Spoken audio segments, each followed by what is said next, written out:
Hello అండి, అందరికీ నమస్కారం. ఇప్పుడు మనం చెప్పుకోబోతున్న నవల మౌన విపంచి. రచన యామిని సరస్వతి గారు. ఇక కథలోకి వెళ్దామా? గనగన మ్రోగింది అలారం సైరన్ లాగా. చప్పున కళ్ళు తెరిచింది నంద. టైం పీస్ సరిగ్గా 4 చూపిస్తోంది. వెంటనే లేచి కూర్చుంది. కళ్ళు మూసుకుని తన ఇష్ట దైవాన్ని ప్రార్థించింది. ప్రార్థన ముగిశాక మంచం దిగుతూ ఉండగానే గోడకున్న తాతల నాటి గడియారం 4 గంటలు కొట్టింది. ఆ గంటల శబ్దం కొంచెం కర్ణ కఠోరంగా ఉంది. అక్కడికి దగ్గరలోనే ఉన్న రీడింగ్ టేబుల్పై ఉన్న తన చేతి ఎలక్ట్రానిక్ వాచ్ చూసింది. తన మట్టుకు తనే సరైందన్నట్టుగా 4-5 నిమిషాలు చూపుతోందది. సునంద నవ్వుకుంది తనలో. ఇంట్లో ఉన్న మనుషుల్లాగా ఇంట్లో ఉన్న 3 గడియారాలు 3 సమయాలు చూపుతున్నాయి. ఏ 2 గడియారాలు ఇద్దరు ఆడవాళ్ల అభిప్రాయాల్లా ఏకీభవించవు అనుకుంది. అలా ఏకీభవించకపోవడమే సృష్టి విచిత్రమేమో. హాల్లో తమ్ముడు శశికాంత్, చెల్లాయి విమల, అన్నయ్య రవికాంత్ చీకు చింత బరువు బాధ్యతలు ఎరగని వాళ్ళలా నిద్రపోతున్నారు. ఆ ఇంట్లోనే కాదు, ఆ కాంపౌండ్ వాళ్ళలోనే ఎవరూ నిద్ర లేవలేదింకా. రోజు అది మామూలే. నందకి కోడికి ఒక్కసారే మెలకువ అవుతుంది. అందరినీ ఓసారలా చూసి హాలు నుంచి యువతలకు వచ్చింది. తల్లి తండ్రి చెరో మంచంపై నిద్రపోతున్నారు. గాఢమైన నిద్రలో ఉన్న వాళ్లను చూసి నిట్టూర్చింది నంద. అక్కడి నుంచి కదిలి బాత్రూంలోకి వెళ్ళింది. కాలకృత్యాలు తీర్చుకోకముందే నీళ్లు నింపేయాలని పైప్ తిప్పింది. ఇంటి పనుల్లో ముందుగా నీళ్ల పని పూర్తయితే సహం పని అయినట్టు. అయితే ఒక్క చుక్క నీరు కూడా రాలేదు. అది చూసి ముందు తెల్లబోయింది సునంద. ఇంటావిడ చాలా తెలివైంది అనుకుంది. తర్వాత తనలో తనే తేలిగ్గా నవ్వుకుంది. నిన్నటి నీళ్లన్నీ పట్టేసి ట్యాంక్ని ఖాళీ చేసింది. మళ్ళీ తెల్లారి 8 అయితేనే కానీ ట్యాంక్ నిండదు. అంతదాకా నీళ్లకి ఇబ్బందే. కాంపౌండ్లోని వాళ్ళంతా పైపులు విప్పేస్తారు. ఒకేసారి అందరికీ పట్టుకోవాలని ఆత్రం. ఎంత ఆత్రమైతేనేం నీళ్లు సరిగా రావు. ఇబ్బంది పడాల్సిందే. ఇది వారంలో 6 రోజులు జరిగే తతంగమే. ఇచ్చే బాడుగా సరిగానే ఇస్తున్నా అద్దె ఇళ్లల్లో సౌకర్యాలు ఇలాగే తగలడతాయి. ఏం చేస్తారు? సొంత కొంప కట్టుకునే అదృష్టం లేని వాళ్ళు ఈ నరకాన్ని అనుభవించాల్సిందే, తప్పదు అనుకుని నీళ్లు కాగులోకి తోడింది. క్రింద మంట వేసింది. ముఖం కడుకుని బాత్రూం నుంచి బయటకు వచ్చింది. ఇంకా అందరూ నిద్రపోతున్నారు. ఎవరూ లేవలేదు. గాఢ నిద్రపోతున్నారు అదృష్టవంతులు. తనకే నిద్ర రాదు. అలారం ఉన్నా ఉండకపోయినా 4 తర్వాత తను నిద్రకు నోచుకోలేదు. అంతే. ఇది చదువుకునే రోజుల నుంచి అలవాటైపోయింది. వంటింట్లోకి వెళ్ళి అంట్లన్నీ తెచ్చి దొడ్లో వేసుకుంది తనే. వాటిని అన్ని చూడగానే భయమేసింది. ప్రతిరోజు రాత్రే ఇవన్నీ శుభ్రం చేసుకోవాలనుకుంటుంది. కానీ ఎప్పటికప్పుడే అలసట. ఆగిన యంత్రంలాగా అవుతుంది శరీరం. దాంతో కార్యక్రమం కుంటుపడుతుంది. వంటిల్లు శుభ్రం చేసింది. ఒక్కసారి దేవుడి వైపు చూసింది జాలిగా. తనని జాలిగా చూడవలసిన దేవుడు నిరద్వింద్వంగా ఉంటే తనే ఆయన్ని జాలి తలచాలి. పరిస్థితి ఎలా మారిపోయింది. తనలో తనే నవ్వుకుంది నంద. పాత్రలన్నీ శుభ్రం చేసి ఒక్కొక్కటి తిరిగి క్రమంగా ఇంట్లో అమర్చింది. పుట్టుకలో మానవుడెంత హాయిగా బాధ్యతారహితంగా ఉంటాడో ఉదయం వంటింట్లో వంట పాత్రలు అలాగే ఉంటాయి. ఏళ్ళు గడిచే కొద్దీ మనిషి ఎలా మకిల మనస్సుతో చికాకుల్లో చిక్కుల్లో పడిపోతాడో అలాగే రాత్రి అయ్యేసరికి వంటిల్లు పాత్రలు అలాగవుతాయి. ఆలోచిస్తే బ్రతుకు సత్యం బోధపడుతుంది. నిజానికి నిజ జీవితాన్ని నిశితంగా పరిశీలిస్తే వంటింటి పాత్రలకి బ్రతుకులోని పాత్రలకి ఎంత సామ్యం కనిపిస్తుంది. నిద్ర లేచావా? ఆలోచనల్లో ఉండడంతో చప్పున ఉలిక్కిపడింది తల్లి. మెళుకువైంది.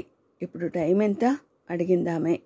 4:30 మెల్లని స్వరంతో జవాబిచ్చింది నంద. ఈ వేళకే లేవకపోతే నేను తల్లి 5ంటికి అందరిలాగా లేవకూడదు. ఆమె మాటలకి నవ్వుకుంది నంద. ఆమె మాటల్లోని ఆప్యాయతకి నంద మనసు కదిలిపోయింది. రోజూ ఉండే మాటలే కదా అనుకుంది మళ్ళీ. లేవకపోతే ఏం?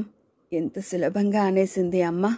నిజంగా తను ఆలోచించే అలా అంటోందా? ఇన్నేళ్లుగా తను అలవాటు పడిపోయింది. చప్పున 4ంటికంతా మెలకువ వచ్చేస్తుంది. లేవకుండా ఉండగలదా?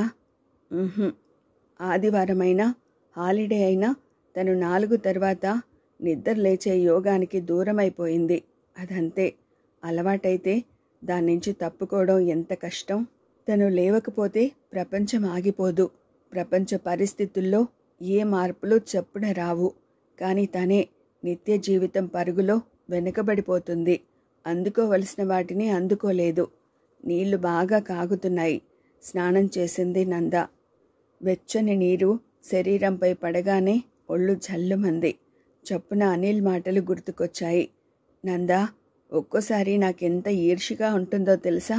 4 ఏళ్లుగా నిన్ను ప్రేమిస్తున్నా. నిన్ను ముట్టుకునే యోగం ఇంకా పట్టలేదు. నీ చేయి పట్టుకుని నీతో నడుస్తూ తడుస్తూ సుఖించేందుకు ఇంకెన్నేళ్ళు నేను వెయిట్ చేయాలి? కానీ నువ్వు స్నానం చేసే నీరు, నువ్వు కట్టుకునే గుడ్డలు ఎంత అదృష్టం చేసుకున్నాయో. వాటిని చూస్తే నాకెంతో జలసి. అది నీకు తెలుసా? అతని మాటలు గుర్తుకు రాగానే ఒళ్ళు పులకరించింది. ఆ క్షణిక తన్మయత్వంలోనే అపారమైన ఆనందం అనుభవించింది నంద. బండబారిపోయిన బ్రతుకుపై మల్లెపూల వర్షం కురిసినట్టుగా ఉంటాయి అనిల్ స్మృతులు. స్నానం ముగించి వంటింట్లోకి వచ్చింది నంద. జ్యోతి వెలిగించి ముఖాన బొట్టు పెట్టుకుని పూజ చేసింది. మనసారా దేవుడిని ప్రార్థించింది. నిర్మలమైన భక్తితో మొక్కుకుంది. స్వామి, నా కొరకు నేను నిన్నేమీ కోరను. నాకేమీ అక్కర్లేదు. నా తల్లికి సంపూర్ణ ఆరోగ్యాన్ని, నా తండ్రికి చిత్తశాంతిని, తమ్ముడికి చెల్లాయికి మంచి భవిష్యత్తుని, నా అన్నయ్యకి ప్రశాంతమైన మనస్సుని ప్రసాదించు. అంతే చాలు. మనఃపూర్వకంగా ప్రశాంత చిత్తంతో ప్రార్థించింది. కళ్ళు తెరిచి చూసింది. ప్రార్థనానంతరం దేవుడు నవ్వుతున్నట్టుగా అనిపించింది. దేవుడు తనని చూసి నవ్వాడా? తన ప్రార్థనని చూసి తరహసించాడా? పూజ నుంచి లేచి తిరిగి హాల్లోకి వచ్చింది నంద. ప్రశాంతంగా నిద్రపోతోంది విమల. పరిస్థితుల ప్రభావం ఏమాత్రం సోకని మనసుతో, శరీరంతో ఎంత హాయిగా పడుకుంది విమల. ఈ ఇంట్లో ఎన్నో ఇబ్బందులున్నాయి. దినదినం జీవితం పోరాడినట్టుగానే ఉంది. సమస్యల వలయంలో ఉన్నారంతా. అయినా ఈ పిల్లకి చీకు చింత లేదు. పరిస్థితులు ఇలా మారకముందు తను మాత్రం ఎలా ఉండేది? చప్పున బాల్యం గుర్తొచ్చింది. తను అనుభవించిన సుఖం గుర్తొచ్చింది. తన చిన్నతనం ఎంత అందమైన అనుభూతి అది. తన హాయి ఎంత తీయని స్మృతులు అవి. నిజంగా వీళ్ళకి ఆ హాయి సుఖం ఎక్కడిది? తనెంత సుఖపడింది, తనెంత లాలన ప్రేమని పొందింది. తండ్రి తననెంత ప్రేమగా చూసుకున్నాడు. తల్లి పూలలో పెట్టి పెంచింది తనను. ఒక్కసారిగా ఆమెకు ఆ రోజులు గుర్తుకు వచ్చాయి. నందా, నందా ప్రేమగా పిలిచాడు నారాయణ. మూలిగింది నంద. కళ్ళు తెరవలేదు. చేతులు చాచి తండ్రి మెడ చుట్టూ వేసింది. లాలనగా, లేవమ్మా, తెల్లగా తెల్లారిపోయింది అన్నారు నారాయణ. నిద్రొస్తుంది నాన్న, గునిసింది నంద. అలా అంటే ఎలా తల్లి? బడికి వెళ్ళొద్దు? అబ్బా, బడి ఎప్పుడు ఉండేదే కదా. అయినా బడి 10ంటికి. ఇప్పుడెంత అయింది? ఎంతయిందా?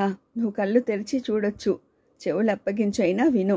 ఇదిగో గడియారం గంటలు కొడుతోంది అన్నాడు నవ్వుతో. 1, 2, 3, 4, 5, 6, 7. బరువుగా కళ్ళు తెరిచింది నంద. ఆసరికే నిద్రలేచి స్నానం చేసి శుభ్రంగా తయారయ్యాడు నారాయణ. అంతలో అటుగా వచ్చింది శివకామసు సుందరి. ఇంకా లేవలేదా తల్లి? తల్లి చాంకనెక్కింది నంద. 10 ఏళ్ల పిల్లని నేను మోయలేనమ్మా. అన్నయ్య చూడు, లేచి చదువుకుంటున్నాడు. తమ్ముడు స్నానం చేశాడు. చెల్లాయి కాఫీ తాగుతోంది. ఇదెక్కడి గోము తల్లి అందామే. నవ్వేసింది నంద. పారిజాతాలు గుప్పున రాలినట్లయింది. వెళ్ళి చకచకా ముఖం కడుక్కుని అలాగే స్నానం చేసి వచ్చి దుస్తులు మార్చుకుంది. వంటింట్లోకి వచ్చింది నంద. తల్లి ఇచ్చిన కాఫీ తాగేసింది. చిరుచిరు చెమటలు తుడుచుకుంటూ తల్లి ముందు కూర్చుంది. కూతురికి చకచకా జడ వేసింది ఆమె. తయారయ్యారా? అడిగాడు నారాయణ. అంది నంద. రండి, 8:30 దాకా పాఠం చెబుతాను అన్నాడతను. పిల్లల్ని 4 కూర్చోబెట్టుకుని వారి సందేహాలకి సమాధానాలు చెప్పసాగాడు. అంతా శ్రద్ధగా వింటున్నారు. మధ్య మధ్యలో శివకామసుందరి వచ్చి చూసి వెడుతోంది. ప్రశాంతమైన మనస్సుతో వింటున్నారంతా. 8:30కి అందరూ పుస్తకాలు మూసేశారు. Meals ready. వంటింటి గుమ్మంలోంచి నవ్వుతో పిలిచింది శివకామసుందరి. బోర్డు వేస్తావా, బెల్ కొడతావా? చలోక్తిగా అడిగాడు నారాయణ. పిలుపు చాలదా? భర్త మాటలకి నవ్విందామె. నాన్న, అమ్మ పిలుపే మనకి కాలింగ్ బెల్ అన్నాడు రవికాంత్. అలా అయితే ఇలా పిలవకూడదు, ఏదో శబ్దం చేయాలి. నాన్న ఏమిటి అని అడగాలి. సారీ టు డిస్టర్బ్ మీ అని ఇంకేదో చెప్పబోయాడు రవికాంత్. వంటైంది, భోజనం చేస్తారా అని అడగాలి అమ్మ అంది నంద పూర్తి చేస్తూ. నువ్వేం రాచబిడ్డవా, మీ నాన్న చక్రవర్త అంది సుందరి. మరి మన ఇంటి పేరేంటి? కళ్ళు తాటిస్తూ అడిగింది నంద. నవ్విందామె ఆ ప్రశ్నకి. కూతురు మాటలకి ఆమెకెక్కడ లేని నవ్వొస్తుంది. అంత తెలివైంది నంద. ఇంటి పేరు చక్రవర్తుల వారు. ఎప్పుడో ఏ చక్రవర్తికో కావలసిన వాళ్ళై ఆ భోగం నడుపుకుని ఉంటారు. ఆ దర్జా వెలగబెట్టి ఉంటారు. ఇప్పుడెక్కడా? అంతా పోయింది. తాము మామూలు మనుషులైపోయారు. రెక్కాడితే డొక్కాడని రోజులివి. ఆ రోజులు పోయాయి. ఆఖరికి జమీందారులు కాలేరు ఇప్పుడు. తమకి ఏం మిగిలింది? తమ పెద్దలు ఏం మిగిల్చిపోయారు? ఈ ఇల్లు తప్ప, ఈయన ఉద్యోగం తప్ప ఇంకో ఆధారం ఏముంది? అనకూడదు కానీ ఏ ఇబ్బంది అయినా వచ్చి ఓ 1 రోజులు సెలవు పెట్టేస్తే తమ పని ఖాళీ. అప్పు చెయ్యాలేమో. ఆలోచనల్లో మునిగిపోతావా, అన్నం పెడతావా అన్నాడు నారాయణ. ఆమె ఆలోచనలు చెదిరిపోయాయి. మీదే ఆలస్యం అని నవ్వుతూ లోపలికి వెళ్ళింది. ఆమె భర్తకి పిల్లలకి కంచాలు పెట్టింది. నందకి భర్త ప్రక్కనే వెండి గిన్నె పెట్టింది. అదొక్కటే పురాతన వైభవ చిహ్నం అన్నట్టుగా మిగిలిపోయింది. తమ పుట్టింటి వాళ్ళు తొలి కాన్పులో రవికాంత్కి అన్నప్రాసన చేయిస్తూ ఇచ్చింది. తర్వాత అందరికీ అదే అయ్యింది. అయినా నంద ఒక్కతే ఇంకా ఆ గిన్నెలో తండ్రి కలిపి ముద్దలు పెడితే భోంచేస్తుంది. అది ఆమెకే స్వంతమన్నట్టుగా. రోజు అక్కయ్యేనా? ఈరోజు నేను నాన్న దగ్గరే భోంచేస్తాను గునిసింది విమల. మగపిల్లలిద్దరూ ఏమీ అనరు. వాళ్ళకి తండ్రి అంటే ఎంత ప్రేమో అంత భయం. అందుకే ఆయనకి అల్లంత దూరంలో ఉంటారు. వాళ్ళ ముద్దు ముచ్చటలన్నీ తల్లి దగ్గరే. విమల పిలిచారు నారాయణ. నాన్న విక్కమోహం వేసింది అప్పటికే. అతన్నేమీ అనలేదు. తల్లి వెళ్ళి కూతురికి అన్నం కలిపి పెట్టింది. పెద్ద కూతురిపై అలిగిన చిన్నమ్మాయిని లాలించింది. విమల కిమ్మనకుండా భోజనం చేసింది. రెడీయా? తను ఆఫీస్కి తయారవుతూ అడిగాడు పిల్లలందరినీ. ఓ కోరస్గా సమాధానం వచ్చింది. రండి కేకేశాడతను. నంద వచ్చి సైకిల్పై కూర్చుంది. మిగతా ముగ్గురు బిక్కమొహాలు వేశారు. మామూలుగా రోజూ జరిగేదే ఇదంతా. అందుకే ఒరేయ్, ఎందుకురా ఆ ఏడుపుగొట్టు ముఖాలు? చూడండి నా తల్లి ముఖం. ఎప్పుడైనా అలా ఉంటుందా? గర్వంగా అన్నారు నారాయణ. ఒక్కరోజు నడిపించి చూడండి, తెలుస్తుంది అంది శివకామసుందరి. సుందరి, నా తల్లిని నడిపిస్తానా? ఎందుకో ఆ ప్రత్యేకత. రేపు నాకేదైనా అయితే నన్ను చూసుకునేది మా తల్లే. ఈ ఇంటి దిక్కు ఈమె గొప్పగా కూతుర్ని చూస్తూ అన్నాడతను. చాలండి ఆ మాటలు. అలా అనొచ్చా? మెచ్చుకోవాలంటే ఇంకో రకంగా అనండి. కానీ తమాషాకైనా అలా అనకండి. ఆమె కళ్ళల్లో కన్నీళ్లు తిరిగాయి. Poor sentiment. మనం అనుకుంటే అలా జరుగుతుందా? అయినా మా తల్లికి బరువు బాధ్యతలెందుకు? బాగా చదివించి మంచి ఉద్యోగం చేయించి దర్జా అయిన అబ్బాయికిచ్చి పెళ్లి చేస్తాను గొప్పగా అన్నారు నారాయణ. ఆ మాత్రం దానికి పెళ్ళెందుకు అందామె. ఉద్యోగం చేస్తున్నంత మాత్రాన పెళ్లి వద్దా? పెళ్లి చేసుకున్నంత మాత్రాన ఉద్యోగం వద్దా? సుందు, నీదంతా ఛాందసం. ఆడవాళ్ళకి అంతోటి స్వాతంత్ర్యం ఉండాలి. అది ఉండాలంటే ఉద్యోగాలు తప్పనిసరి. ప్రతిదానికి భర్తపై ఆధారపడి ఉండకూడదు ఆడవాళ్ళు. నాకా అవసరం రాలేదు, నా పిల్లలకి రాదు. అంతా నాలాంటి వాళ్ళే ఉంటారా? ఏమో, ఎవరు చూడొచ్చారు? ఎవరి అదృష్టం ఎలా ఉందో. ఆ మాటతో బెల్ గనగన మ్రోగించుకుంటూ ప్రక్క వీధిలో ఉన్న స్కూల్ దాకా నలుగురిని తీసుకెళ్లి వదిలేసి ఆఫీస్కి అటే వెళ్ళిపోయాడు నారాయణ. చూస్తూ అలాగే ఉండిపోయింది సుందరి. చప్పున లేచి కూర్చుంది విమల. అక్కా, చెల్లాయి పిలుపుకి ఆలోచనల్లోంచి బయటపడింది నంద. తనకి మధ్య గత స్మృతులు ఎక్కువయ్యాయి. ఆలోచనలు అధికమయ్యాయి. ప్రతి చిన్న విషయం తనని కదిలిస్తోంది. ప్రతిదీ పూర్వం రోజులతో పోల్చుకుంటోంది అనుకుంది. విమల లేచి చాపను చుట్టి దిండు దుప్పటి తీసిపెట్టింది. మెల్లిగా తమ్ముడి దగ్గరికి నడిచింది. హాల్లో గడియారం 5 గంటలు కొట్టింది. శశి, శశి మృదువుగా పిలిచింది విమల. బరువుగా కళ్ళు తెరిచి మళ్ళీ మామూలుగా కళ్ళు మూసుకున్నాడు వాడు. వాడి బద్ధకానికి నవ్వుకుంటూ, లేచి చదువుకోవద్దు అంది విమల. నాకీరోజు హోంవర్క్ లేదక్కా, కళ్ళు విప్పకుండానే అన్నాడు శశి. నవ్వింది నంద. ఆడపిల్లలు తామిద్దరూ ఎవరూ లేవగొట్టకుండానే లేస్తారు. మగపిల్లలు లేవగొట్టినా లేవరు. ఈ చురుకుదనం వీళ్లలో, ఆ లేజినెస్ వాళ్లలో సహజంగా వస్తుందా? చదువుకోవాలి లే. కొంచెం కరుకుదనం కంఠంలో పలికిందేమో. చప్పున లేచాడు శశికాంత్. అక్కవైపు అదోలా చూశాడు. నిద్రాభంగం అయిందనే కోపంతో దూకుడుగా బాత్రూం వైపు నడిచాడు.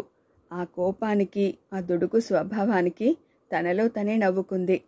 తర్వాత తనే చాప చుట్టి దిండు దుప్పటి తీసిపెట్టింది నంద.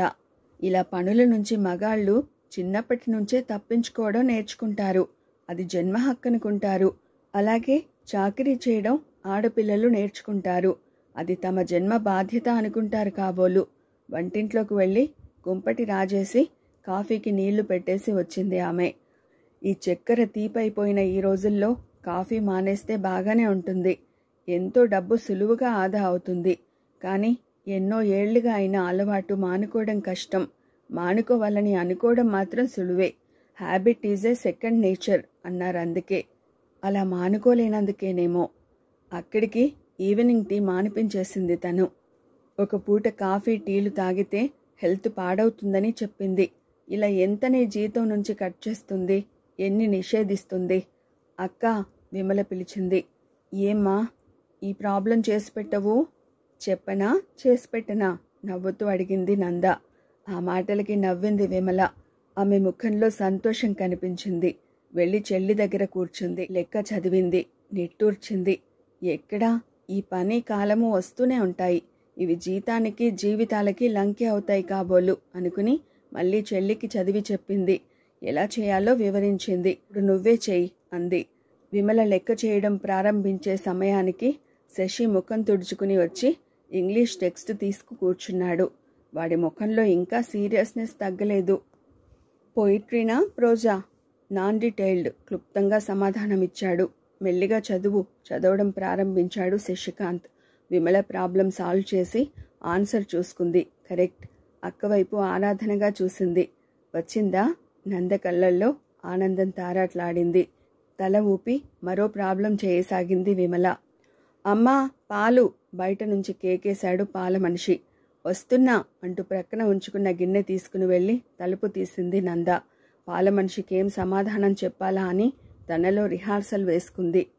ఆసరికే ఆ కాంపౌండ్ వాల్లో ఉన్న వాళ్లంతా పాల కోసం రెడీగా నుంచున్నారు. అందరి చేతిలో స్టీల్ గిన్నెలు. నాగమ్మ చకచక పిండుతోంది. ఆమె బర్రెని తీసుకుని వస్తుంది రోజు. అక్కడే పితుకుతుంది. గిన్నె చెల్లి చేతికిస్తే ఆ అమ్మాయి అందరికీ పోస్తుంది. అందరికీ పాలు పోస్తుంటే చూస్తూ ఉంది నంద. ఆ అమ్మాయి ఆఖరణ పోసింది నందకి. అమ్మాయి గారు, పాల డబ్బులు. నాగమ్మ, ఈ నెల జీతం రాగానే పూర్తిగా ఇచ్చేస్తాను. మొన్న జీతంలో ఇవ్వడానికి అమ్మ మందులకి ఖర్చయింది. ఈ నెల పండుగ అడ్వాన్స్ ఇస్తారు, తీర్చేస్తాను. అలాగేనమ్మా. నాలాగా నువ్వు కష్టపడుతూ ఉన్నావు. ఇంత చదువుకున్నా, ఉద్యోగం చేస్తున్నా నీకు సుఖం లేదు. ఏమి చదువుకొని నాకు సుఖం లేదు అందామే. సుఖాలు చదువుతో రావు నాగమ్మ, నిర్లిప్తంగా అంది నంద. అవును తల్లి అంటూ ఆమె వెళ్ళిపోయింది. నాగమ్మని చూస్తుంటే జాలి వేసింది నందకి. ఆమె భర్త వదిలేశాడు. పెళ్ళై కొన్నేళ్లు సంసారం చేశాక ఆమె గతికి ఆమెను వదిలాడు. 2 పిల్లల తల్లి నాగమ్మ. 2 ఆడపిల్లలే. రత్నాల్లా ఉంటారు. అంతా తల్లి పోలికే. పైగా ఆమె చెల్లెల్ని పాడు చేసి తాళి కట్టాడు. అయినా నాగమ్మ తన భర్తని, చెల్లిని క్షమించినా అందర్నీ వదిలేసి ఇంకో కులం కాని దాంతో కులుకుతున్నాడు అతను. పంచాయతీ పెట్టినా లాభం లేకపోయింది. నాగమ్మ మాట చెల్లుబడి కాలేదు. అంతటితో ఆగక వాడేవేవో కూశాడు. నాగమ్మని నోరెత్తనివ్వలేదు. ఆమె చెల్లిని మాట్లాడనివ్వలేదు. దుర్మార్గంగా ఆఖరికి ఇంట్లో పనిచేసే మనిషికి, అక్క చెల్లెళ్ళకి రంకు కట్టాడు. నాగమ్మ నెత్తి నోరు మోదుకుంది. నాగమ్మ గుణం మొదట్నుంచి ఆ వాడకట్టులో అందరికీ తెలుసు. అయినా ఫలితం లేకపోయింది. నాగమ్మని వాడు వదిలేశాడు. పాలగిన్నె వంటింట్లో పెట్టి తల్లి తండ్రి నిద్రపోతున్న గదివైపు చూసింది నంద. అప్పటికింకా వెలుగు ఛాయలు కూడా రాలేదు. తండ్రి ఇంకా నిద్రపోతూనే ఉన్నాడు. అది నిద్రో, అలసిన శరీరం సేద తీరుతుందో. అక్కా పిలిచింది విమల. ఏమిటి? ఈ పోయం చెప్పు. ఇంగ్లీష్ టెక్స్ట్ చేతిలోకి తీసుకుంది నంద. హ్యాపీ డేస్ ఒక్కసారి చదవగానే కొత్త ఊపిరి వచ్చినట్లయింది. తన బాల్యం గుర్తుకు వచ్చింది. ఆ తీపి రోజులు గుర్తుకు వచ్చాయి. ఆ ఉత్తేజంతో, ఆ ఉత్సాహంతో పాఠం చెప్పింది. అరటిపండు ఒలిచి చెప్పినట్టుగా అర్థమైంది విమలకి. కాఫీ కలపడానికి వెళ్ళింది నంద. అయినా ఇంకా ఆ స్మృతులు వీడలేదు ఆమెని. ఆ బంగారు రోజులు గుర్తుకు వచ్చాయి. వేకువనే లేవటం అనేది ఓ అలవాటు. రోజు త్వరగా ప్రారంభమవుతుంది. కొందరింకా నిద్రముఖంలో ఉండగానే మనం మన పనులన్నీ చక్కబెట్టుకోవచ్చు. ఆ సమయంలో మనసు, శరీరం రెండూ నిర్మలంగా ఉంటాయి. సూర్యోదయానికి ముందే అన్నీ ముగించేసుకుని శుభ్రంగా కడిగిన ముత్యంలా తయారైపోవచ్చు. అందరూ పనులు తెమల్లేదని, పిల్లలకి బళ్ళకి టైం అయిందని, భర్తకి ఆఫీస్ టైం అయిందని హడావుడి పడుతూ ఉంటే మనం ఎంచక్కా అన్నీ తీరిగ్గా అమర్చుకుని హాయిగా ఉండొచ్చు. రాత్రి 10ంటికి పడుకుని వేకువనే 5ంటికి లేస్తే ఏ అనారోగ్యమూ ఉండదు. లక్షణంగా ఉంటారు మనుషులు. అయితే మనుషులు సూత్రాలు చెబుతారే తప్ప ఆచరించరు. అది దౌర్భాగ్యం. సెకండ్ షోలకు వెళ్ళి ఆలస్యంగా పడుకుని ప్రొద్దెక్కి లేస్తారు. బద్ధకాన్నంతా నెత్తిన వేసుకుంటారు. దాంతో ఆరోగ్యాన్ని చెడగొట్టుకుంటారు. దరిద్రాన్ని కొని తెచ్చుకుంటారు. మొదటి నుంచి నారాయణ అలా పెరిగాడు. క్రమశిక్షణతో బ్రతకడం పుట్టుకతో అబ్బిందతనికి. తన సోదరి సోదరుల్ని తండ్రి అలా పెంచాడు. తల్లి అలా తీర్చిదిద్దింది. అంచేత మధ్యతరగతి మనిషి నారాయణ. తను అదే పద్ధతి అవలంబించాడు. తన భార్యని ఆ మార్గానికి మళ్లించుకున్నాడు. ఆమెకి ఆ అలవాటు నేర్పించాడు. ఆమెతో పాటు పిల్లలకి ఆ అలవాటే నేర్పాడు. ఆ రోజు సుందరమ్మ వేకువనే లేచి కొంత ఇంటి పనులు ముగించుకుని లేవగొట్టాలని గదిలోకి వచ్చింది. ఆసరికే నారాయణ నిద్రలేచి స్నానం చేసి పూజ చేసుకుంటున్నాడు. నందా, నందా మృదువుగా పిలిచింది సుందరమ్మ, కూతుర్ని నాజుగ్గా తడుతూ. ఆమె గొంతులో ప్రేమ తరంగాలుగా జాలువారుతోంది. బద్ధకంగా కళ్ళు విప్పింది నంద. చిరునవ్వుతో తల్లికి గుడ్ మార్నింగ్ చెప్పింది. తిరిగి కళ్ళు మూసుకుంది. తల్లి పక్కకు వెళితే అటు తిరిగి ఇంకాస్త సేపు పడుకోవాలని ఆమె ఆశ. అయితే సుందరమ్మ వెళ్ళిపోలేదు. లేనందా, 6 అయింది. ఈరోజు గంట లేటు. కాఫీ తయారైపోయింది అంది మృదువుగా. నిద్ర వస్తోంది మమ్మీ, గారాంగా అంది నంద. ఇంకా ఏం నిద్రమ్మా? మళ్ళీ చీకటి పడదా? మళ్ళీ నిద్రపోవా? అంతగా అయితే ఈరోజు ఓ అరగంట పడుకుందుగానిలే. నసిగింది నంద. ఈరోజు క్లాస్ టెస్ట్ ఉందన్నావు మమ్మీ, కళ్ళు మూసుకునే జవాబిచ్చింది. దేనిలో? తెలుగు మమ్మీ. వేకువనే నీతో పాటే లేచి చదువుకోవాలని టెక్స్ట్ కూడా తలదిండు క్రిందే పెట్టుకున్నాను. అయినా మెలకువ రాలేదు. పైగా ఇప్పుడు బద్ధకంగా ఉంది. కళ్ళు తెరవకుండానే అంది నంద. ఇంకా నిద్రమత్తుగా ఉందా? గారాబంగా అంది. నాకిప్పుడేం పని లేదు కానీ ఓ పని చేయనా? ఏంటి మమ్మీ? పడుకోనివ్వకుండా డిస్టర్బెన్స్. నీ పాఠం నేను చదవనా? మురిపంగా అడిగింది ఆమె. ఓఎస్ చదువుకో. ఒకరికి ఆకలి అవుతే ఇంకొకరు తింటే కడుపు నిండుతుందా? ఒకరికి నిద్ర వస్తుంటే మరొకరు నిద్రపోతే అవుతుందా? నే చదువుకుంటే నీకేం లాభమే తల్లి. చదివి వినిపిస్తాను. లేవకుంటే మానే, కళ్ళు తెరవకుంటే మానే. శ్రద్ధగా విను. పరీక్ష అంటున్నావుగా అని తన శ్రావ్యమైన కంఠంతో చదవసాగింది. శివకామ సుందరిలో ఉత్సాహం పొంగుకు వచ్చింది. అది భాగవతం, రుక్మిణీ కళ్యాణ ఘట్టం. ఆమె తన చదువు ముగిశాక తండ్రి ప్రోద్బలం మీద కళ్యాణ ఘడియ త్వరగా కలిసి రావడానికి నిత్యం పారాయణం చేసిన ఘట్టం. పెళ్ళైపోయినా, అనుకూలుడైన భర్త వచ్చినా, సత్సంతానం కలిగినా ఇంకా ఆమెకి ఆ ఘట్టం మరుపులో పడలేదు. కూతురి పుస్తకం తీసుకోగానే, రుక్మిణి సందేశం అని చూడగానే ఆమెకి పూర్వ స్మృతుల్లా ఒక్కో పద్యమే గుర్తుకు రాసాగింది. తెల్లవారబోయే ఆ ప్రశాంత ప్రకృతిలో అలసట ఎరుగని మనస్సుతో, పొంగులు వారుతున్న పుత్రికా వాత్సల్యంతో, ఆర్ద్రమైన గొంతుకతో, లో గొంతుకతో మృదు మధురంగా ఆ ఘట్టం చదివింది. నందకి ఎంతో గొప్పగా అనిపిస్తోంది. ఏనాడు తల్లి ఇది చేతపట్టి చదవగా ఆమె చూడలేదు. తల్లి చదువుకున్నది. ఆ రోజుల్లో ఆ కుటుంబానికి తగ్గట్టు చదువుకున్నది అని మాత్రం తెలుసు. కానీ భాగవతాన్ని, తన పద్య భాగాన్ని ఇంత మధురంగా చదవగలదు అని ఆమెకు తెలియదు.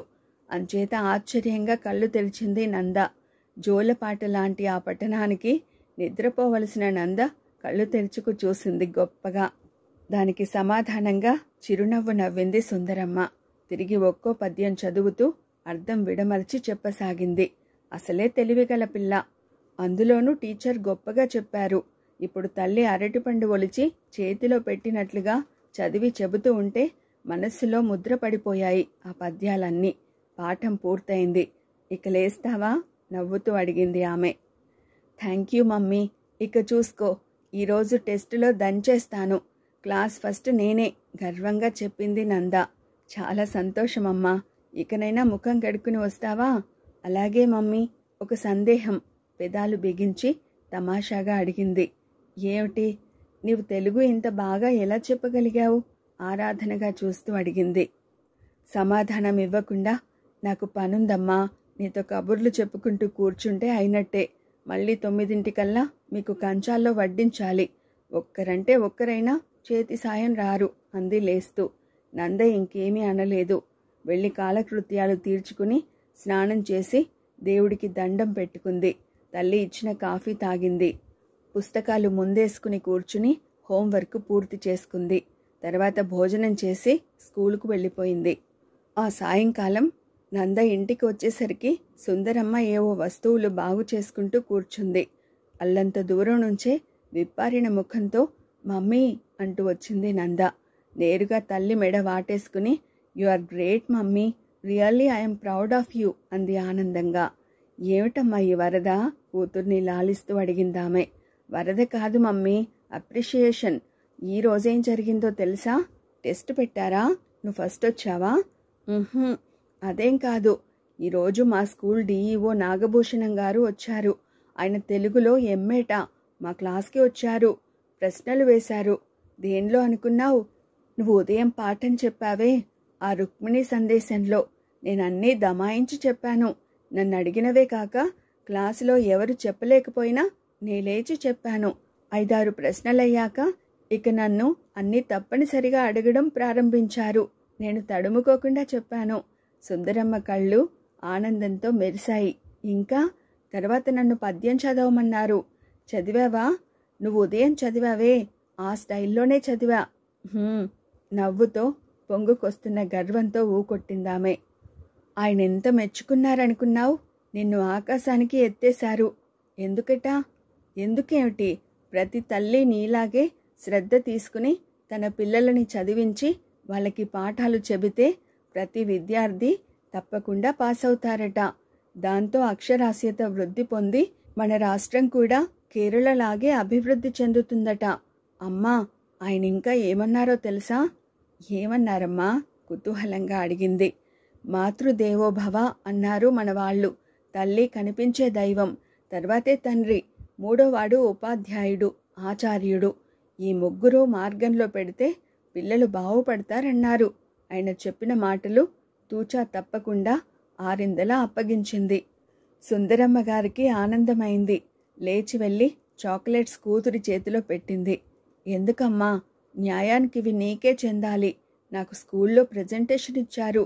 ఇదిగో పెన్, ఇది నీకే దక్కాలి. ఆమె కళ్ళు చెమ్మగిల్లాయి. నాకెందుకమ్మా ఈ పెన్? నువ్వే జాగ్రత్తగా దాచుకో.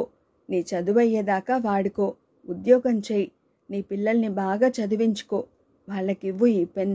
ఆ మాటలకి సిగ్గుపడింది నంద. ఏదో ఆలోచనల్లో మునిగిపోయింది. నందా అన్న పిలుపుకి ఉలికిపడింది. నందా మళ్ళీ పిలుపు. ఉలికిపడింది నంద. ఆ పిలుపుకి చప్పున తన ఆలోచనల నుంచి బయటపడింది. బలహీనంగా పిలుస్తున్నాడు తండ్రి నారాయణ. ఏం నాన్నా?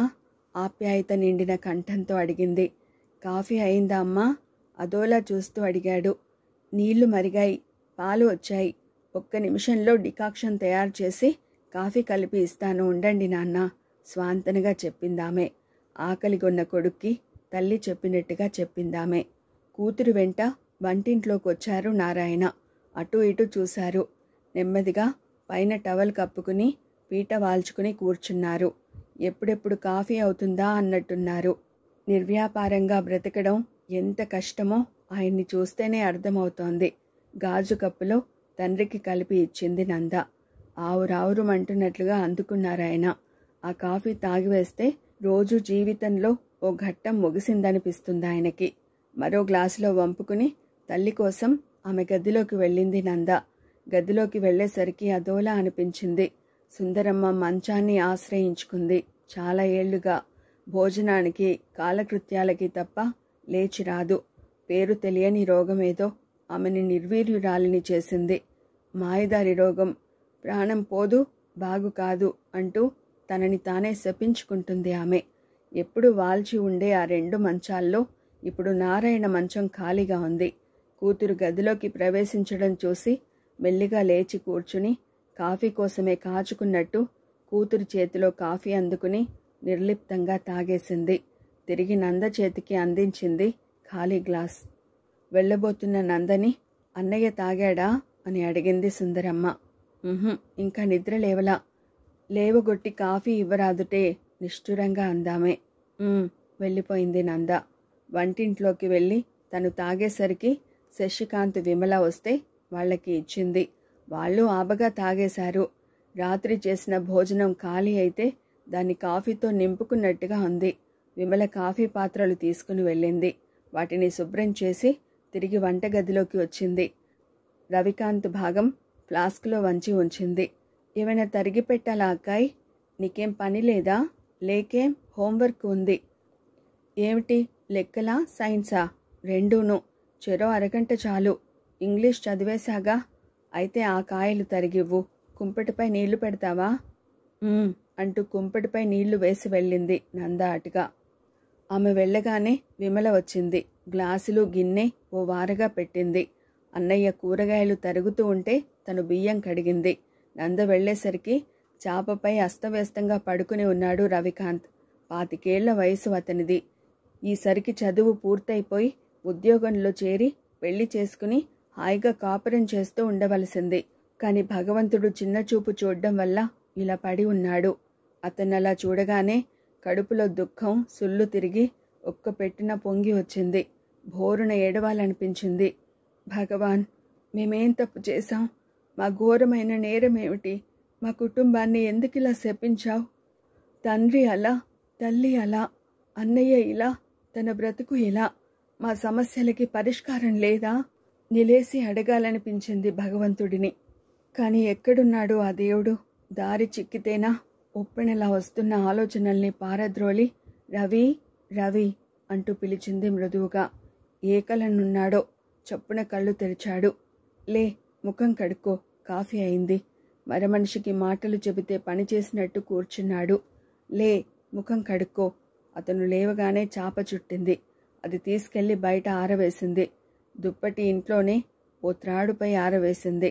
ఇంత వయసు వచ్చినా అతనికి నిద్రలో లేచి కాలకృత్యాలు తీర్చుకోవడం తెలియదు. ప్రతిరోజు అంతే. కొన్నేళ్లుగా జరిగే ఆ నిత్యకృత్యంలో మార్పు లేదు. పద, అతన్ని నడిపించుకుంటూ వెళ్ళి టిన్తో నీళ్ళిచ్చి లోపలికి పంపింది. 5 నిమిషాల తర్వాత అతడు కాలకృత్యాలు తీర్చుకుని రాగానే చేయి పట్టు అంటూ టూత్ పౌడర్ వేసింది. ముఖం కడుక్కో అంది. ముఖం కడుక్కోగానే బకెట్లో అప్పటికే తొలిచిన నీళ్లతో స్నానం చేయి అని చెప్పి చేయించింది. టవల్తో తుడుచుకోమంది. లోపలికి వెళ్ళు, పైజమా మార్చుకోమంది. తెచ్చి ఇచ్చింది. అక్షరాలా పాటించాడు. వంటింట్లోకి ఆమె వెంటే నడిచాడు. కాఫీ ఇస్తే తాగేసి బావుంది అన్నట్టుగా చూశాడు. అంతటి స్థితిలోనూ ఆమెకి నవ్వు వచ్చింది. భగవంతుడి సృష్టి ఎంత చిత్రమైంది. ఇంత దౌర్భాగ్యంలోనూ ఏ పని స్వంతంగా చేసుకోలేని ఈ స్థితిలోనూ ఇతనికి రుచి తెలుస్తుంది అనుకుంది. కప్పు అక్కడ పెట్టేసి హాల్లోకి వెళ్ళాడు. బయటికి వెడుతున్నావా? లేదన్నట్టుగా అడ్డంగా తలూపాడు.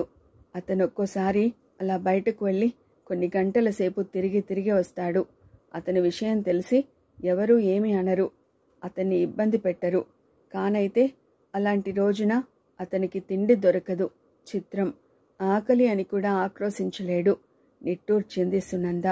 ఆ యాక్సిడెంట్ జరగకముందు ఇతనెంత బావుండేవాడు. ఆ తెలివి, ఆ నేర్పు, ఆ చాకచక్యం, ఆ హుషారు, ఆ ఓర్పు. అందుకేనేమో భగవంతుడవి నిర్దాక్ష్యంగా అన్నీ తీసుకున్నాడు.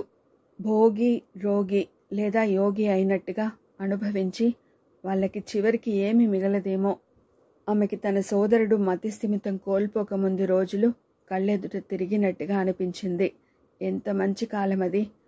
ఆ రోజుల్లో ఇంటి ముందు పెద్ద బయలు ఉండేది. అలాగే వెనుక వైపు విశాలమైన పెరడు ఉండేది. పెరడంతా చక్కగా తవ్వేవాళ్ళు 4 పిల్లలు. ఆదివారాల్లో, సెలవు దినాల్లో, ఒక్కొక్కప్పుడు సాయంకాలాల్లోనూ నారాయణ కూడా తోడ్పడేవాడు. వెనుక కాంపౌండ్ చుట్టూ ఒక్కో రకం చెట్టు పెంచారు. మామిడి, నిమ్మ, దానిమ్మ, పనస, సీతాఫలం, వేప చెట్లు ఉండేవి. బాదం చెట్టు బావిగట్టున ఉండేది. నంద కోరిక మీద గోరింటాకు కూడా పెంచారు. ఇంటి ముందు గేటుకిరువైపులానే కాక పెరట్లో కూడా 2-3 కొబ్బరి చెట్లు ఉండేవి. జామ చెట్లు కూడా 2 ఉండేవి. పెరట్లో ఏ సీజన్లో పండే కూరగాయలు ఆ సీజన్లో సమృద్ధిగా పండేవి. తాము తృప్తిగా తిని నలుగురికి పెట్టేటంతగా కాసేవి పాదులు. దొండపాదు ఎప్పుడూ ఉండేది.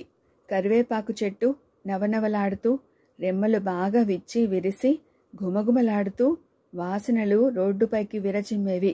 అడిగిన వాళ్ళకంతా పెట్టేవారు. ఇంటి ముందు భాగంలో గోడవారగా రకరకాల పూల మొక్కలు పెంచేవారు. వీటన్నిటికీ నీరు పెట్టాలంటే చాలా శ్రమ అయ్యేది. ట్యాప్కి ఓ రబ్బరు గొట్టాన్ని అమర్చేవారు. పెరటికి చాలా మట్టుకి స్నానాల నీళ్లు, గుడ్డలుతుక్కునే నీళ్లు సరిపోయేవి. బయటి భాగంలో ప్లేగ్రౌండ్ తయారు చేశాడు రవీంద్ర. వాడికి చదువంటే ఎంత శ్రద్ధో ఆటపాటలన్నా అంత శ్రద్ధ ఉండేది. ప్రతిరోజు ఉదయం వ్యాయామం తను చేసి తమ్ముడితో చెల్లాయితో చేయించేవాడు. రోజు 3 బ్యాడ్మింటన్ ఆడేవాళ్ళు. ఎప్పుడూ నంద, శశి ఓ జట్టు, రవి, విమల ఓ జట్టు. చెస్లో, క్యారమ్స్ కూడా అంతే. చదువు భంగమయ్యే ప్రసక్తి లేనే లేదు. నారాయణ చేసిన అలవాటు వలన ఏ రోజు పాఠాలు ఆ రోజు పూర్తిగా చదివేసేవాళ్ళు. తెలియకపోతే రవి చెప్పేవాడు, లేదా సుందరమ్మ, లేదా నారాయణ. ఓ రోజు జిల్లా స్థాయిలో పోటీలని డబుల్స్ ఆడటానికి వెళ్లారు రవి, నంద. వాళ్ళ మాట తీరు, నవ్వులు, జోక్స్ స్వంత అన్నా చెల్లెళ్ళని అనుకునేట్టుగా లేరు. ఫ్రెండ్లీగా ఉన్నారిద్దరు. ఎదుటి జట్టులోని ఓ అబ్బాయి అక్కడి ఎమ్మెల్యే గారి అబ్బాయి. అన్ని లక్షణాలు ఉన్నాయి. ప్రతి సంవత్సరం తప్పేవాడే కానీ బ్రహ్మానందరెడ్డి గారి ధర్మమా అని పాస్ అవుతూ వచ్చాడు. 10th కూర్చున్నాడు ఇప్పుడు. వాడి కళ్లకు నంద కదలాడే బొమ్మ. అది షోకేస్ బొమ్మలా ఉంది. ఆ చెలాకితనం, ఆ అందం వాడికి కళ్ళు కుట్టాయి. దాంతో బాలెప్పుడు ఆమెకేసే డైరెక్ట్ చేసేవాడు. షాట్స్ కొట్టేవాడు. ఆమె చాకచక్యంగా కొడితే వెర్రి కేకలు వేసేవాడు. వెకిలిగా నవ్వేవాడు. రవికి ముందు గుర్తింపు కాకున్నా 4 సర్వీసులు అయ్యేసరికి వాడి ధోరణి అర్థమైంది. రవి గేమ్ ప్రారంభించాడు. దాంతో ఆ అబ్బాయికి కంటికి, చెవులకి, పెదాలకి డైరెక్షన్ అవుతూ వెళ్లసాగింది బాల్. రవి షాట్ కొట్టడం అంటే ఏముంది? పెదాలు చిట్టడమే, కన్ను వాచిపోవడమే, చెవి రింగమని సైరన్ మ్రోగేది. మిస్టర్, ఏమిటిది? గద్దించాడు వాడు ఉక్రోషంగా. గేమ్. తాపీగా బాల్ సర్వీస్కి రెడీ అవుతూ అన్నాడు రవి. ఇదేం గేమ్? తెలియదా? బ్యాడ్మింటన్. అన్ని బాల్స్ నువ్వే రిసీవ్ చేస్తావేం? నవ్వాడు రవి. రెఫరీ కేక వేసి సర్దేశాడు. రవి గేమ్ గెలిచాడు. ఆట పూర్తయ్యేసరికి ఆ అబ్బాయికి ముఖం నిండా వాపులే. పళ్ళు కొరికాడు. నన్ను ఇలా రెచ్చగొట్టి నీట్గా తిరిగి వెళ్ళినవాడు ఈ జిల్లాలో లేడు. నేనంటే ఏమనుకున్నావు? దాన్ని వెనకేసుకుని వచ్చి నన్ను టీస్ చేస్తావా? మర్యాదగా మాట్లాడు. అది ఇది అన్నావంటే పళ్ళు రాల్తాయి, కోపంగా అన్నాడు రవి. అబ్బో, లవ్ని అంటే ఎంత రోషం! ఫెడెల్మన్ కొట్టాడు. పెదాలు చిట్లి రక్తం వచ్చింది. జాగ్రత్త, నోరు కట్టేసుకో. రవి ముఖంలో చంద్ర నిప్పులు కదులుతున్నాయి. అది చూసిన నందకి భయం వేసింది. ఒరే అన్నయ్య, ఎందుకు మనకి గొడవ? హెచ్ఎంకి రిపోర్ట్ చేద్దాంరా. ఆర్ని, ఇది వీడి చెల్లెలా? అంత బాధలోనూ ఆశ్చర్యంగా అనుకున్నాడు వాడు. వెంటనే సారీ చెప్పాడు. అయినా వాడి మనసులో రవిపై కోపం, నందుపై వ్యామోహం పోలేదు. రాజుకుంటూ ఉంది. అది ఆ రాత్రి బయటపడింది. అందరికీ స్కూల్లోనే బస ఏర్పాటు చేసిన రవికి, నందకి ఇబ్బందిగా ఉంటుందని నందని హెడ్ మాస్టర్ గారింటి ముందు గదిలో విడిది చేయించారు. ఆ రాత్రి 5 కుర్రాళ్ళు ఆ గదిపై దాడి చేశారు. అయితే వాళ్ళు రవిని చాలా తక్కువగా అంచనా వేశారు. తమ బలాన్ని హెచ్చించుకున్నారు. వాళ్ళు 5 అతనొక్కడు అనుకున్నారు. తుక్కుగా తన్నొచ్చు అనుకున్నారు. కానీ అర్ధరాత్రి వేళ వాళ్ళు తమ గదిపై దాడి చేసేసరికి రవికి ఆగ్రహం ముంచుకొచ్చింది. అంతే, విజృంభించాడు. పులిలా రేగిపోయాడు. దానికి తోడు నంద కూడా ఏమాత్రం భయపడకుండా తనపై దౌర్జన్యం చేయడానికి వచ్చిన ఆ అన్నయ్యని రవి నేర్పించిన ఫైటింగ్స్తో చితకబాదేసింది. మొత్తానికి రవికే దెబ్బలు తగిలినా ఆ 4 అతన్నేం చేయలేకపోయారు. అవమానం పొంది వెళ్లారు. ఇంతలో గొడవ విని ఎవరో ఏమిటో తెలియక హెచ్ఎం పోలీసులకి రింగ్ చేశాడు. ఇంటి వాళ్ళంతా గది వద్దకి వచ్చారు. భయంతో, ఆందోళనతో, కోపంతో అగ్గిరాముడై వచ్చాడు హెచ్ఎం. చూస్తే తన స్టూడెంట్, మిగతా 4 ఎవరో పరీక్ష తప్పిన వెధవాయిలు. ఆయనకి చిర్రెత్తుకొచ్చి చెడామడా తిట్టేసి పోలీసులకి పట్టించేశాడు. ఒరేయ్, ఈ అరెస్ట్ ఎంత? ఇంకో గంటలో మా నాన్నకి ఫోన్ చేస్తే నన్ను విడిచేస్తారు. నేనంటే ఎవరనుకుంటున్నారు? నా సంగతి మీకు తెలీదు. నన్ను, నా శక్తిని మీరు అంచనా వేయలేరు. కానీ నేను మీ ఊరు వచ్చి అయినా నీపై పగ తీర్చుకుంటాను. మాస్టారు, ఈ ఫలితం మీరు అనుభవిస్తారు అని రంకె వేశాడు ఆ అబ్బాయి. మొత్తానికి దెబ్బలు తిన్నా విజయంతో ఊరు తిరిగి వచ్చారు రవి, నంద. అయితే ఇంట్లో ఆ విషయం విన్న అందరూ భయపడ్డారు. ఇంకెప్పుడు దాన్ని పొరుగురికి తీసుకెళ్లకు కఠినంగా అన్నారు నారాయణ. రవి మాటాడలేదు. నేనేం తప్పు చేశానో అతడికి తెలియలేదు. సుందరమ్మ చాలా భయపడిపోయింది. ఏదెట్టుపోయినా దెబ్బతినేది తమ జీవితాలే. అందుకే నందకి 1000 జాగ్రత్తలు చెప్పింది. నంద నవ్వేసింది. ఆ మాటలు విని పక్కపక్క నవ్వేసింది. అమ్మా, మనం భయపడకూడదు. భయపడితే లోకు అవుతాం. తిరగబడాలి ఎక్కడికక్కడే. నువ్వు నోర్మై, ఆడపిల్లకి ఇంత తెగింపు పనికిరాదు. అలాగేలే, తల్లితో వాదించలేదు నంద. తర్వాత నారాయణ ఆ ఎమ్మెల్యే గారికి క్షమాపణ చెప్పుకున్నాడు. ఏదో సందర్భంలో కొడుకు కోసం తండ్రి తల వంచాడు. అయినా ఆ పగ అంతటితో ఆరిపోలేదు. రగిలి భగ్గున మండినట్టుగా అయి తర్వాత చాలా గట్టి దెబ్బే తీసింది. టంగ్ టంగ్మని 7 గంటలు కొట్టింది. ఆలోచనల నుంచి బయటపడింది నంద. ఇంజెక్షన్స్ మత్తు కలిగిస్తాయంటారు. కానీ ఆలోచనలు ఎంత మత్తో ఎవరికీ తెలీదు అనుకుంది.